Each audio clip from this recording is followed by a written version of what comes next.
एक ट्रांसमिग्रेटर की कहानी जो सिर्फ पेट भरना चाहता था। भाग एक, चीट चुनना। जब मैं इस दुनिया में आया, सिस्टम ने मुझे 5 विकल्प दिए। पहला, काल नियंत्रण, भूत और भविष्य को एक विचार से बदल दो। दूसरा, अनंत आकाश, ब्रह्मांड के किसी भी कोने में एक कदम में पहुंचो। तीसरा, भाग्य का मार्गदर्शन, नियति खुद तुम्हारे इशारे पर चले। चौथा, कारण और परिणाम का धागा, जो इसे छुए वो निश्चित मृत्यु को प्राप्त हो। और पांचवा, बस 2 सीधे शब्द, एब्सोल्यूट स्ट्रेंथ। मैं काफी देर उसे घूरता रहा। कोई चमकदार प्रभाव नहीं, कोई भव्य विवरण नहीं, बस एक सादा सफेद गोला। मेरा पेट उसी वक्त जोर से गुर्राया। बस इतना काफी है। मैंने 5वां चुन लिया। भाग 2, आउटर सेक्ट का जीवन। तियानलान रेल्म नामक इस कल्टीवेशन दुनिया में मुझे कोई चुना हुआ नायक नहीं बनाया गया। कोई यंग मास्टर वाली जिंदगी नहीं मिली। मैं चिनोन सेक्ट का सबसे निचले दर्जे का आउटर डिसाइपल बना, एक आध्यात्मिक किसान। न स्पिरिट रूट्स, न पृष्ठभूमि, न कोई भविष्य। हर दिन खेत जोतना, पानी ढोना, डांट सुनना, ठीक से खाना भी नहीं मिलता था। पेट इतनी जोर से गुर्राता था कि मुझे लगता मैं इतिहास का पहला ट्रांसमिग्रेटर बनूंगा जो अमर सेक्ट के अंदर भूख से मर जाएगा। तभी मेरे दिमाग में एक ठंडी यांत्रिक आवाज गूंजी। होस्ट की जीवित रहने की तीव्र इच्छा का पता चला। एब्सोल्यूट स्ट्रेंथ सिस्टम से कनेक्ट हो रहा है। कनेक्शन सफल। न्यूबी गिफ्ट वितरित हो रहा है। कृपया 5 सुप्रीम लॉज में से एक चुनें। दुनिया जम गई, हवा रुक गई, बादल थिर हो गए, आकाश में उड़ते पक्षी हवा में कीलों की तरह रुक गए। 5 चमकते गोले प्रकट हुए, काल नियंत्रण, आकाश यात्रा, भाग्य पुनर्लेखन, कारण परिणाम का अभिशाप, और अंत में एब्सोल्यूट स्ट्रेंथ। मेरा पेट फिर गुर्राया। क्या समय नियंत्रण से खेत जोतने में मदद मिलेगी? नहीं। क्या आकाश यात्रा से पानी ढोना आसान होगा? बिल्कुल नहीं। मुझे इस वक्त ब्रह्मांडीय शक्ति नहीं, एक भरे हुए पेट की जरूरत थी। मैं 5वां चुनता हूँ, एब्सोल्यूट स्ट्रेंथ। सिस्टम ने कहा, बधाई। सच्ची महानता सरलता में निहित है। शक्ति ही सभी चीजों की नींव है। और फिर सिस्टम पूरी तरह गायब हो गया। बस एक विकल्प दिया और चला गया। आफ्टर सेल्स सपोर्ट तक नहीं। मैं वहीं खड़ा रहा, पूरी तरह हैरान। मेरे साथ स्कैम हो गया। भाग 3, काली मिट्टी और काला लोहा। कुछ देर बाद डिकन ले आया, आउटर सेक्ट का मैनेजर, बूटलिकर और हम जैसे बेसहारा किसानों को परेशान करने का विशेषज्ञ। उसने मेरी पानी की बाल्टी लात मारकर गिरा दी। 2 पहाड़ दूर से लाया पानी पल में सूखी जमीन में समा गया। मेरे हाथ भींच गए, नाखून हथेली में धंसने लगे। लेकिन उसके पीछे खड़े उसके लठैतों को देखकर मैं चुप रह गया। जब वो चला गया, मैं नीचे बाल्टी उठाने झुका। उंगलियां एक काले लोहे के टुकड़े से टकराईं। मैंने उसे उठाया और हल्का सा दबाया। करक, वो मुट्ठी भर लोहा जिसे इनर सेक्ट की उड़ती तलवारें भी खरोंच नहीं पाती थीं, मेरी उंगलियों के बीच बारीक पाउडर बनकर बिखर गया। मैं जम गया। काफी देर तक हिल भी नहीं पाया। यह एब्सोल्यूट स्ट्रेंथ शायद मेरी सोच से कहीं ज्यादा भयावह है। भाग 4, 3 महीने की मेहनत। अगले 3 महीनों में मैंने समझा कि मेरी शक्ति कोई अस्थायी विस्फोट नहीं थी। यह अनंत विकास था। खाते वक्त ताकतवर, खेती करते वक्त ताकतवर, सांस लेते हुए भी ताकतवर। जो लोहे का हल पहले सैकड़ों किलो का लगता था, वो अब भूसे जैसा हल्का था। बड़े बड़े मटके एक हाथ से उठाता, न पसीना न थकान। दूसरे डिसाइपल्स को 3 दिन लगते, मैं उसे आधे दिन में खत्म कर देता। बस एक चीज कभी नहीं बदली, मेरे शरीर में आध्यात्मिक ऊर्जा का नामो निशान नहीं था। सबकी नजरों में मैं वही बेकार किसान था और मुझे उससे कोई आपत्ति नहीं थी। 3 महीने बाद मेरी स्पिरिट राइस की फसल तैयार थी। हर दाना भारी भरा हुआ, ऊपर हल्की आध्यात्मिक रोशनी चमकती हुई। 100 से ज्यादा लो ग्रेड स्पिरिट स्टोन्स में बदल सकती थी। उस दिन मैं पहली बार स्टीम्ड बंस खा सकता था, शायद एक कटोरी नूडल्स भी। मैं खुशी से बैठकर सोच ही रहा था कि क्या खाऊंगा। भाग 5, आसमान में लड़ाई। तभी आकाश से ऐसी गड़गड़ाहट हुई जैसे स्वर्ग 2 टुकड़ों में टूट गया हो। काले बादल, बैंगनी बिजलियां। आसमान में दो अमर प्राणी लड़ रहे थे। चिनोन सेक्ट की सीमा में घुसने की हिम्मत कैसे हुई तुम्हें? असेंशन का नक्शा दो, वरना इस पहाड़ का हर शिष्य मर जाएगा। उनकी लड़ाई की शॉक वेव नीचे आई। पेड़ नष्ट हो गए, घर ढह गए, और वो वेव सीधे मेरी स्पिरिट राइस फील्ड की तरफ आ रही थी। मेरी फसल। मैंने बिना सोचे खुद को खेत के अंदर फेंक दिया, बाहें पूरी फैलाकर फसल को ढांप लिया। एक भयानक ताकत मेरी पीठ से टकराई। कोई और होता तो हड्डियां और मांस वहीं बिखर जाते, लेकिन मेरा शरीर बस हल्का सा कांपा। मैं जमीन में गड़ी कील की तरह खड़ा रहा, मन ही मन उन दोनों बूढ़े राक्षसों को उनकी पूरी वंशावली समेत गालियां देता रहा। लेकिन तभी हारते हुए ओल्ड डीमन स्वर्मिंग ने अपना सबसे गुप्त खजाना निकाल लिया, एक विशाल कंपास जो कार्मिक नियमों का अवतार था। उसकी शक्ति के नीचे पेड़ सूखने लगे, कल्टीवेटर्स की ऊर्जा खींचने लगी, और मेरी सोने जैसी स्पिरिट राइस की फसल मेरी आंखों के सामने पीली पड़ने लगी, सूखने लगी, मिटने लगी। एक हल्की सी आवाज के साथ पूरा खेत राख में बदल गया। हवा चली और वो राख मेरी उंगलियों के बीच से उड़ने लगी। वो सिर्फ फसल नहीं थी, वो मेरे 3 महीने थे, मेरी रोटी थी, मेरे स्टीम्ड बंस थे, मेरी जिंदगी थी। मैंने धीरे धीरे सिर झुकाया, अपने पुराने घिसे हुए हल को कसकर पकड़ा। मेरा नुकसान वापस करो, मैंने जोर से नहीं कहा, लेकिन मेरे अंदर वो गड़गड़ाहट की तरह गूंजा। मैंने हल्का सिरा उस काली आकृति की तरफ ताना जो खुद को किसी सर्वोच्च देवता की तरह समझ रही थी। फिर अपनी बाहों की पूरी ताकत के साथ हल को घुमाया। न कोई आध्यात्मिक ऊर्जा, न कोई जादुई रोशनी, न कोई चमत्कार, सिर्फ शुद्ध परम शक्ति। जैसे ही हल आगे बढ़ा, सामने की हवा संकुचित होकर एक पंखे के आकार की लहर बनी और उसके पीछे एक विशाल सफेद शून्य वेव उठी। जहां जहां वो गुजरी, आकाश में अनगिनत काली दरारें फट पड़ी। वो कार्मिक कंपास जिस पर स्वर्मिंग को इतना घमंड था, उस शुद्ध बल के सामने एक पल भी नहीं टिका। कर्णभेदी आवाज के साथ टुकड़ों में बिखर गया। स्वर्मिंग ने खून उगला, उसके चेहरे पर असीमित भय भर गया। यह कैसी शक्ति है? वो अपनी बात पूरी भी नहीं कर पाया। वो शक्ति उसे पूरी तरह निगल चुकी थी। पीछे के आधे पहाड़ समेत उसका शरीर धूल से भी बारीक कणों में बदल गया। उसके दिमाग में आखिरी विचार बचा था, यह कौन सा सुप्रीम नियम है? मैं टूटे खेत के पास चुपचाप खड़ा रहा। हाथ में पकड़ा हल जोरदार क्रैक के साथ बीच से टूट गया। मैंने उस पहाड़ की तरफ देखा जो बिल्कुल सफाई से बीच से कट चुका था, जैसे पॉलिश किया हुआ आईना। फिर मैंने कैजुअली सिर खुजाया। कौन सा नियम? यहाँ कोई नियम नहीं है, यह तो बस शुद्ध ताकत है। इसके बाद मेरी आसमान की तरफ देखने में रत्ती भर दिलचस्पी नहीं रही। मैंने सिर नीचे किया और वापस खेत की तरफ लौट गया। बिखरी राख में खूब तलाश करने के बाद मुझे स्पिरिट राइस की एक आधी जली पत्ती मिली जो पूरी तरह राख नहीं बनी थी। मैंने थकी हुई लंबी सांस छोड़ी। उस दयनीय आधी पत्ती को उठाकर अपनी टूटी फूटी छोटी झोपड़ी की तरफ चल पड़ा। ऊपर आकाश में चिनोन सेक्ट का सुप्रीम एल्डर सब कुछ अपनी आंखों से देख चुका था। वो उस पहाड़ को घूर रहा था जो आईने की तरह साफ कट चुका था। फिर उसने मेरी पीठ की तरफ नजर घुमाई जो धीरे धीरे दूर जा रही थी। उसका पूरा शरीर कांप रहा था, लेकिन यह डर नहीं था, यह असीमित उत्साह और अविश्वास था। उसे एक 10,000 साल पुरानी किंवदंती याद आई, चिनोन सेक्ट का संस्थापक कोई आध्यात्मिक साधक नहीं था। वो एक प्राचीन शारीरिक कल्टीवेटर था जो खुद को एक साधारण मनुष्य की तरह छिपाकर सही समय का इंतजार करता रहा। वो सीनियर, वही हमारे सेक्ट के छिपे हुए पूर्वज हैं।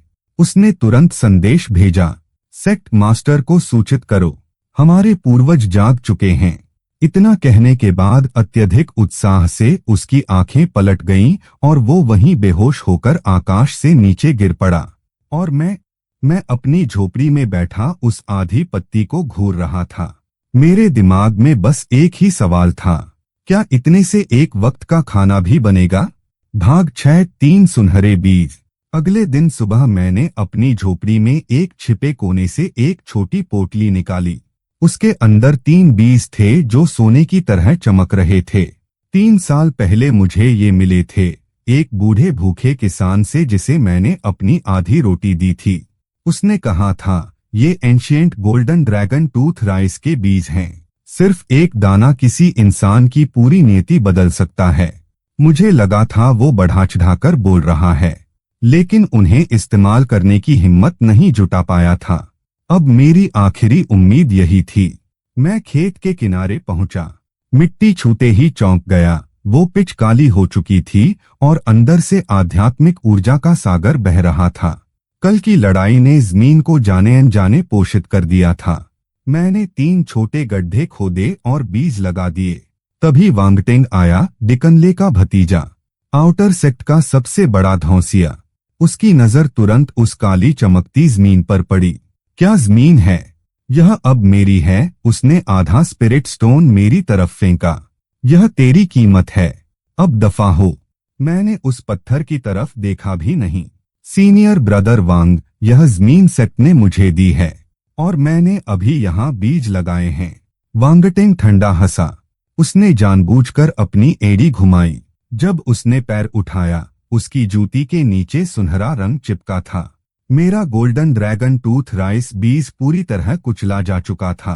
मेरा पूरा शरीर जम गया। वांगटेंग ने तलवार निकाली। लपटें उठने लगीं। एक साधारण मनुष्य कल्टीवेटर से लड़ने की सोच रहा है। मैंने हल्का सा भौं सिकोड़ी। वो आग मेरे चेहरे पर थोड़ी गर्म लग रही थी। मैंने कैजुअली दाया हाथ उठाया और उसके घमंडी चेहरे की तरफ हल्का सा थप्पड़ जड़ दिया। थपाक। वो आवाज आकाश की गड़गड़ाहट जैसी थी। वांगटेंग की जलती तलवार की गोरा पलक झपकते गायब हो गई। फिर एक सोनिक बूम के साथ वो आकाश में एक काला बिंदु बनकर उड़ गया। वो सीधे चिनोन सेक्ट के मुख्य हॉल में जा गिरा। वहां के विशाल ड्रैगन स्तंभ में कील की तरह धंस गया। लोग उसे सिर्फ उसके कपड़ों से पहचान पाए। भाग 7, चेनी स्पिरिट रियल्म। दंड एल्डर जू वजी गुस्से में आग बनकर मेरी तरफ आया। किसने मेरे भतीजे को यह हाल किया? उसने मेरे आसपास एक विशाल 9 अजगर अग्नि निर्माण एक्टिवेट किया। 9 विशाल आग के अजगर मेरे चारों तरफ घूमने लगे। तापमान इतना बढ़ा कि जमीन फटने लगी, लेकिन मैं उन अजगरों की तरफ पीठ करके अपने नए लगाए बचे हुए 2 बीजों की रक्षा में खड़ा रहा। बाल और कपड़ों के किनारे जलने लगे। जब सभी 9 अजगर एक साथ मेरी तरफ झपटे, मैंने धीरे धीरे सिर उठाया। बहुत शोर करते हो। मैंने दोनों हथेलियां आपस में मिलाईं। ताली। न कोई जादुई रोशनी, न गड़गड़ाहट, बस एक फीकी सफेद शॉक वेव। 9 अजगर जो महासागरों को उबाल सकते थे, बुझती मोमबत्तियों की तरह फुस होकर गायब हो गए। वेव सीधे 9 अजगर निर्माण से टकराई। क्रिम्सन बैरियर पर दरारें फैलीं और वो लहर उलटकर जू वजी पर ही गिर पड़ी। जू वजी का मुंह से खून निकला। उसकी प्रोटेक्टिव ओरा चकनाचूर हो गई। वो जमीन पर जा गिरा, आधा धंसा हुआ। उसकी सारी आध्यात्मिक शक्ति एक पल में गायब। उसकी आंखों में सिर्फ एक भाव था, तबाह हुआ विश्वास। तभी सेक्ट मास्टर चूतियान को वहां पहुंचा। उसने मुझे देखा, जो अभी ताली बजा चुका था और अपनी थोड़ी लाल हुई हथेलियां रगड़ रहा था। चारों तरफ अजगर गायब, निर्माण नष्ट, गोल्डन कोर एल्डर मिट्टी में। चूतियान को का पूरा शरीर ठंडा पड़ गया। फिर वो आकाश से नीचे गिरा और मेरे सामने घुटनों पर बैठ गया। उसके घुटनों ने जमीन में 2 गहरे गड्ढे बना दिए। सीनियर, यह शिष्य सेक्ट को ठीक से अनुशासित नहीं कर पाया। आपकी साधना में बाधा आई। मैं 10,000 मौतों के लायक हूँ। उसके पीछे सभी पीक मास्टर्स एक साथ झुक गए। मैंने उन सबकी तरफ देखा, फिर अपनी हथेलियों की तरफ। काफी देर की चुप्पी के बाद मैंने कहा, बस गर्मी लग रही थी तो खुद को हवा कर ली। इसके लिए पैसे तो नहीं देने पड़ेंगे ना? चूतियान को लगभग अपना माथा जमीन पर फोड़ने वाला था। नहीं, बिल्कुल नहीं। ऐसी हिम्मत हम कभी नहीं करेंगे। डर से कांपते हुए उसने अपना सबसे बड़ा खजाना पेश किया। सीनियर, चेनी स्पिरिट रियल्म आपको अर्पित है। पूरे सेक्ट की सर्वोच्च आध्यात्मिक भूमि, 10,000 वर्षीय स्पिरिट स्प्रिंग से पोषित, वायलेट गोल्ड स्पिरिट सॉइल, खाने रहने की पूरी व्यवस्था। कोई भी आपकी साधना नहीं बाधित करेगा। मैं मना करने वाला था, लेकिन जैसे ही मैंने सर्वोच्च आध्यात्मिक भूमि 10,000 वर्षीय स्प्रिंग और खाना शामिल सुना, मेरी आंखें चमक उठीं। अच्छी जमीन, अच्छी फसल, ज्यादा खाना। मेरे चेहरे पर एक सरल सी मुस्कान आई। मैंने चूतियानको के कंधे पर हाथ थपथपाया। शुरू में ही यह बोल देते, तुम इतने बुरे नहीं हो। चेनी स्पिरिट रियल्म बादलों के ऊपर तैरता था। जैसे ही मैंने वहां कदम रखा, मैं जम गया। पैरों के नीचे वायलेट गोल्ड रंग की मिट्टी चमक रही थी। आध्यात्मिक ऊर्जा हवा में घनी धुंध की तरह तैर रही थी। जेड की दीवार से एक स्वच्छ झरना बह रहा था। कल्टीवेटर्स के लिए यह कल्पना से परे पवित्र भूमि थी। मेरे लिए यह खेती का स्वर्ग था। मैंने नीचे झुककर एक मुट्ठी मिट्टी उठाई, नाक के पास लाकर गहरी सांस ली, उंगलियों के बीच रगड़कर महसूस किया। मेरे चेहरे पर इस दुनिया में आने के बाद पहली बार सच्ची मुस्कान आई। नाइट्रोजन, फास्फोरस, पोटेशियम का बैलेंस लगभग परफेक्ट है। यही होती है असली अच्छी जमीन। बगल में खड़े चूतियानको ने कांपते हाथों से जेड स्लिप निकाली और उन 3 रहस्यमय शब्दों को गंभीरता से उकेर लिया। मैंने उसकी तरफ देखा। फिर से शुरू हो गया। भाग 8, सेक्ट की प्रतियोगिता। कुछ दिन बाद ग्रैंड मार्शल आर्ट्स प्रतियोगिता शुरू हुई। चूतियानको के आमंत्रण पर मुझे मुख्य मंच की सबसे ऊंची सीट पर बैठाया गया। वहां से पूरे अखाड़े का सबसे अच्छा दृश्य था और सबसे जरूरी बात, वहां नाश्ता सबसे ज्यादा था। मैं वहां जाना नहीं चाहता था, लेकिन जैसे ही मेज पर स्पिरिचुअल फल और तरबूज के बीज देखे, मजबूरी में बैठने का फैसला कर लिया। नीचे मुकाबले चल रहे थे। भीड़ चीख रही थी। मुझे बस नींद आ रही थी। मैंने एक स्पिरिचुअल फल उठाया और तरबूज के बीजों की तरह चबाने लगा। करक करक। तभी सेक्ट मास्टर का बेटा चूचोंगजाओ आया, पूरे सफेद कपड़ों में। पूरे सेक्ट का एकमात्र स्वीकृत नंबर 1 जीनियस। उसने दूर से मेरी तरफ देखा। एक साधारण मनुष्य, क्या तुम सच में उस सीट के लायक हो? नीचे आओ और मेरी तलवार का एक वार झेलो। पूरा अखाड़ा शांत। मैं अभी भी तरबूज के बीज खा रहा था। आज के बीज थोड़े ज्यादा नमकीन हैं। अगली बार बोलना होगा कि नमक कम डालें। चूचोंगजाओ का धैर्य जवाब दे गया। वो बिजली की तरह मंच पर उतरा, तलवार खींची। एक स्वॉर्ड फैंटम 10 बना, 100 बना, 1000 बना। पूरा मंच असंख्य तलवार छायाओं से भर गया। सोडाओ तकनीक नेसेंट सोल कल्टीवेटर भी इसे टालने पर मजबूर हो जाते। सबके चेहरे सफेद पड़ गए, लेकिन मुझे बस आंखों में जलन हो रही थी। इतनी चमकती तलवार छायाएं देखना ऐसा था जैसे डिस्को बॉल को घूर रहा हूं। सबसे पहले मैंने नीचे अपनी गोद में रखी आधी थाली तरबूज के बीज केयरफुली बचाए। फिर मैंने वापस ऊपर देखा और हेल्पलेस सांस छोड़ी। हम सच में एक दूसरे को समझ नहीं पाए। मैंने एक खाया हुआ तरबूज का छिलका उठाया, उसे धीरे धीरे अंगूठे और तर्जनी के बीच पकड़ा, फिर फ्लिक किया। वो टिनी छिलका मेरी उंगलियों से छूटा। उसके आसपास का स्थान 1 इंच तक धंस गया। फिर वो पूरी तरह गायब हो गया। बस एक अकल्पनीय तेज रोशनी की लकीर बची। वो हवा को तत्काल चीरती हुई आगे बढ़ी। रास्ते में आने वाली हर तलवार छाया के बीच से गुजर गई। जो हजारों तलवार छायाएं कुछ पल पहले चकाचौंध कर रही थीं, वो बिना आवाज किए एक साथ ढह गईं। तड़ाक! वो लकीर सीधे चूचोंगजाओ के बंधे बालों से टकराई। अगले ही पल उसके सिर के ऊपर अकथनीय ताकत विस्फोट हुई। उसकी तलवारोरा बाधा तुरंत चकनाचूर। 10 गुना ज्यादा रफ्तार से उसका शरीर पीछे की तरफ उड़ा। धड़ाम! वो पूरे प्रशिक्षण मैदान के पार हजारों फीट दूर आयरनक्लिफ दीवार से जा टकराया। उसके सफेद कपड़े फट गए, लंबे बाल हवा में बिखर गए, हाथ पांव ढीले लटके हुए। दीवार में कील की तरह धंसा हुआ। पूरे अखाड़े में मौत जैसी चुप्पी। सबने पहले दीवार पर टंगी उस छोटी सी आकृति को देखा, फिर वापस मेरी तरफ देखा, जो अभी भी मंच पर आराम से बैठा था। सबका दिमाग काम करना बंद कर चुका था। ग्रैंड एल्डर आगे भागा, उस चीज को छूने के लिए जिसने चूचोंगजाओ को दीवार में ठोका था। उसकी उंगलियां जो चीज से टकराईं, वो कोई दिव्य खजाना नहीं थी। वो एक जला हुआ काला तरबूज का छिलका था। ग्रैंड एल्डर उस तिनी छिलके को देखता रहा। उसके चेहरे का गुस्सा धीरे धीरे गायब होकर शुद्ध आतंक में बदल गया। उसका पूरा विश्व दृष्टिकोण टूट चुका था। चूतियानको की खुशी से लगभग आंखें भर आईं। बस एक तरबूज के छिलके से होली सन की स्वॉर्डडाउ तोड़ दी। पीक गोल्डन कोर जीनियस को 1000 फुट आयरन दीवार पर कील की तरह ठोक दिया। यही शक्ति एक सच्चे पूर्वज के योग्य है। मैंने बस अपने हाथों से छिलके की धूल झाड़ी और खड़ा हुआ। नीचे अव्यवस्थित भीड़ की तरफ झुंझलाहट से देखते हुए मैंने कहा, अगली बार मुझे इस तरह के शोरगुल वाले प्रदर्शन के लिए मत बुलाना। फिर अपना हल उठाया और मुड़ गया। मुझे अभी भी फसल को पानी देना है। भाग 9। ब्लड डेमन सेक्ट का आक्रमण। तभी मैं रुक गया। पूरे चिनोन सेक्ट ने एक साथ अपने शरीर में हड्डियों को भेदती ठंड महसूस की।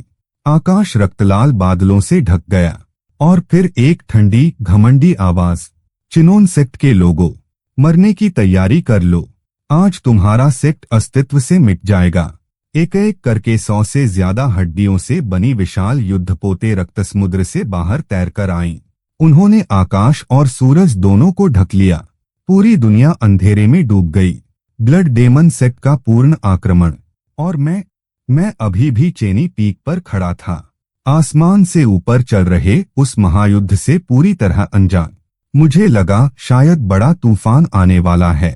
अभी अभी फसल में खाद डाली है, कहीं बारिश उसे बहा न ले जाए। मैंने अभी अभी एक सिंचाई नहर खोदी थी, पूरे 3 दिन लगाकर।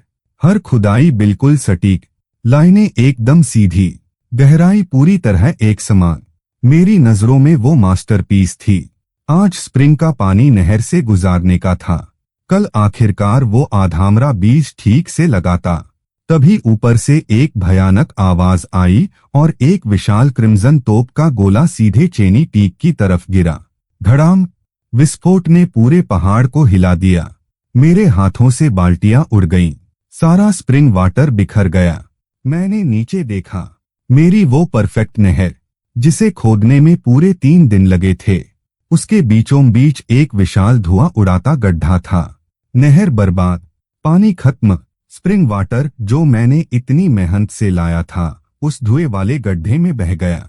उस पल बाहर की तोपें, युद्ध की चीखें, बैरियर का ढहना, सब बहुत दूर की बातें लगने लगीं। मैं बस उस टूटी नहर को देखता रहा। धीरे धीरे मेरे चेहरे की मुस्कान गायब हुई। बहुत लंबी चुप्पी के बाद मैंने सिर उठाया। नजर पूरे पहाड़ को पार करती हुई उस युद्धपोत पर जाकर टिकी जिसकी तोप अभी भी धुआं उड़ा रही थी। मेरी आवाज बेहद शांत थी। मैंने उस नहर को पूरे 3 दिन लगाकर खोदा था। मैंने अपना हल नहीं उठाया, बाल्टियां ठीक करने की कोशिश नहीं की। उसकी जगह मैं खेत के पीछे की तरफ चला गया। वहां एक पवित्र पर्वतशिला खड़ी थी, जिसे 1 लाख नेसेंट सोल कल्टीवेटर मिलकर हिला नहीं सके थे। मैंने उसे अपनी बाहों में भर लिया। मेरी बाहों की नसें उभर आईं, पांव जमीन में धंस गए। आसपास की धरती दबाव से टूटने लगी। फिर मैंने उस विशाल शिला को, जो एक छोटे पहाड़ जितनी बड़ी थी, अपने कंधे पर रख लिया। जब सबने यह दृश्य देखा, उनकी सोच पूरी तरह खाली हो गई। तभी चूतियानको को समझ आया। गेट के सामने वो 3 पत्थर जो वो हिला नहीं पाया था, वो मेरी नजरों में छोटे कंकड़ थे। ऊपर आकाश में खड़े ब्लड डेमन सेक्ट के लोग देख रहे थे। एक ने मजाक उड़ाया, नीचे वो छोटा कीड़ा क्या कर रहा है, हम पर पत्थर फेंकेगा। दूसरा और जोर से हंसा, कितना दयनीय है, मरने वाला है फिर भी ऐसे खेल खेल रहा है। साइक्लोप्स कैबिन मास्टर के चेहरे पर व्यंग्यपूर्ण मुस्कान आई ही थी। मैंने पांव नीचे दबाए, कमर मोड़ी, पूरे शरीर की हर एक ताकत को एकत्रित किया और सब कुछ छोड़ दिया। धमाका! मेरे पांवों के नीचे की जमीन आधा फुट धंस गई। वो शिला मेरे हाथों से निकलते ही गायब हो गई। आग की लंबी पूंछ छोड़ता हुआ एक जलता हुआ उल्कापिंड आकाश को चीरता हुआ ऊपर की तरफ बढ़ा। फ्लैगशिप का अलार्म बजा भी नहीं था। रक्षात्मक निर्माण एक्टिवेट होने का मौका नहीं मिला। टकराव, कोई विस्फोट नहीं, कोई जादू नहीं, सिर्फ सीधी टक्कर। फ्लैगशिप का अगला कवच अंदर की तरफ धंसा, कील से टूटने की भयानक आवाज, और वो विशाल युद्धपोत बीच से 2 टुकड़ों में फट गई। असंख्य डेमन कल्टीवेटर्स आसमान से नीचे ऐसे बरसे जैसे आकाश से पकौड़े गिर रहे हों। मैंने हाथ नीचे किया। मेरे चेहरे पर जरा भी भाव नहीं था। फिर मैंने बाकी युद्धपोतों की तरफ देखा। मेरी नहर के बदले सिर्फ एक जहाज काफी नहीं है। अब जब तुम सब आ ही गए हो, वापस जाने की कोशिश मत करना। इसके बाद जो हुआ वो पूरे चिनोन सेक्ट ने कभी नहीं भुलाया। मैं पहाड़ के किनारे गया और इस बार और बड़ा पत्थर चुना, तौला, फेंका, फिर तीसरा, फिर चौथा। जो पत्थर हल्के लगते उन्हें मैं पहाड़ से जड़ समेत उखाड़ लेता। एक के बाद एक जलते विशाल पत्थर आग की लंबी पूंछ के साथ आकाश में उड़ते रहे, जैसे धरती उल्टी उल्का वर्षा कर रही हो। जहां आध्यात्मिक ढाल थी, वहां वजन और गति ने उसे कागज बना दिया।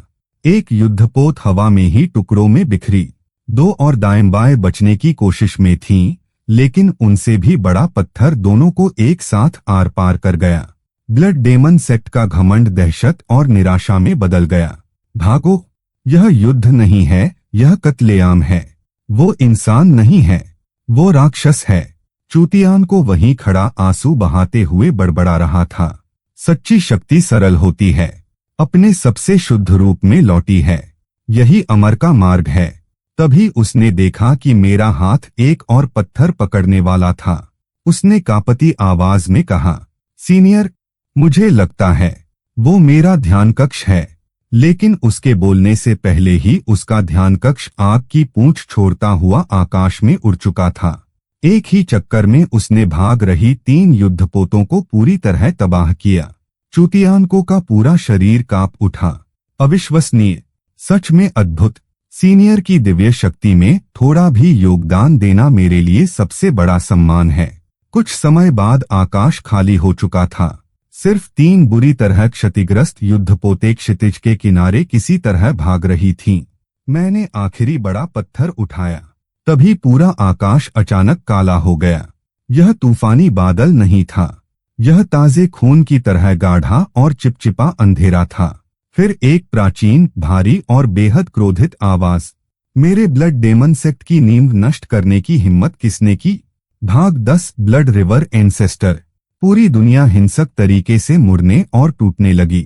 जब सबने होश संभाला, उनके पांवों के नीचे चूना पत्थर नहीं था, उबलता हुआ रक्त समुद्र था, जिसमें हड्डियां और लाशें तैर रही थीं। ऊपर आकाश नहीं था, घूमता हुआ विशाल क्रिम्जन रक्त भंवर था। हम जबरदस्ती किसी दूसरी आयाम में खींच लिए गए थे। रक्त समुद्र के ऊपर रक्तरंगी वस्त्र पहने एक बूढ़ा आदमी प्रकट हुआ। पतला दुबला शरीर, बिखरे बाल, आंखों में उबलते खून की 2 नदियां। Blood river ancestor, spirit transformation realm. 10,000 साल से एकांतवास में जिसके बारे में कहा जाता था, वो बहुत पहले मर चुका है। उसके प्रकट होते ही सबकी आखिरी उम्मीद टूट गई।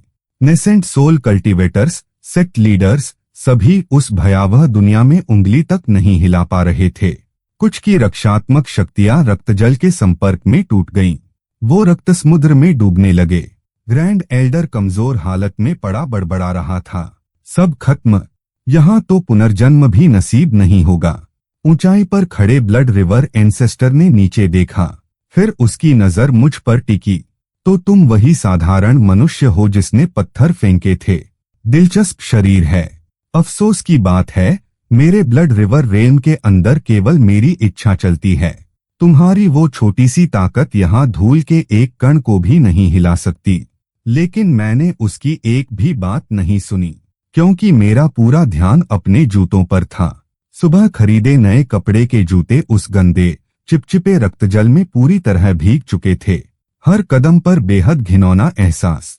वो मुझे अंदर तक परेशान कर रही थी। मुझे किसी स्पिरिट ट्रांसफॉर्मेशन रेंज से या उसके नियमों से कोई फर्क नहीं पड़ता था। मैं बस जितनी जल्दी हो सके यहाँ से निकलकर किसी साफ नदी में पाँव धोना चाहता था। काफी देर की चुप्पी के बाद मैंने आखिर सिर उठाया। पहली बार मेरे चेहरे पर सच में गंभीर भाव आया। मेरे नए कपड़े के जूते अब गंदे हो चुके हैं। मैंने धीरे धीरे दायां पाँव उठाया। न कोई आध्यात्मिक ऊर्जा, न कोई जादुई रोशनी, लेकिन जैसे जैसे मेरा पाँव ऊपर उठा, उसके आसपास का स्थान अकल्पनीय भार सहन न कर पाने की वजह से हल्के हल्के विकृत होने लगा। पाट का कपड़ा फट गया। मेरी टांग की मांसपेशियां दिखने लगीं, जैसे स्वर्ग ने खुद काले लोहे से उन्हें गढ़ा हो। फिर मैंने उस अनंत रक्त समुद्र की तरफ देखा और पूरी ताकत से पाँव पटका। धड़ाम! ऐसा नहीं लगा जैसे किसी ने जमीन पर कदम रखा हो। ऐसा लगा जैसे पूरी दुनिया पर किसी विशाल हथौड़े से सीधा वार हुआ हो। रक्त समुद्र की सतह पर सफेद शॉक वेव फटी। वो अनंत रक्त समुद्र जो नेसेंट सोल कल्टीवेटर्स को भी फंसा सकता था, एक पल भी नहीं टिका। भयानक गर्मी और विस्फोटक बल से वो तत्काल भाप में बदल गया। एक ही ठोकर में पूरा रक्त समुद्र सूख गया। उसके ठीक बाद पूरा ब्लड रिवर रेल्म हिंसक तरीके से टूटने लगा। वो आयाम मुड़ने लगी। हर तरफ अनगिनत दरारें। ब्लड रिवर एंसेस्टर के चेहरे पर मौजूद घमंड जम गया। रेल्म के नियमों की प्रतिक्रिया शक्ति उल्टी उसी पर आ गिरी। उसका शरीर और आत्मा दोनों राख में बदलकर आकाश में बिखर गए। उसके पीछे एक चमकती स्टोरेज रिंग बची, एक स्पिरिट ट्रांसफॉर्मेशन एंसेस्टर की पूरी संपत्ति। जब सब वापस चिनोन सेक्ट के प्रशिक्षण मैदान में थे, सबकी नजरें उस रिंग पर टिकी थीं। सबकी सांसें भारी होने लगीं।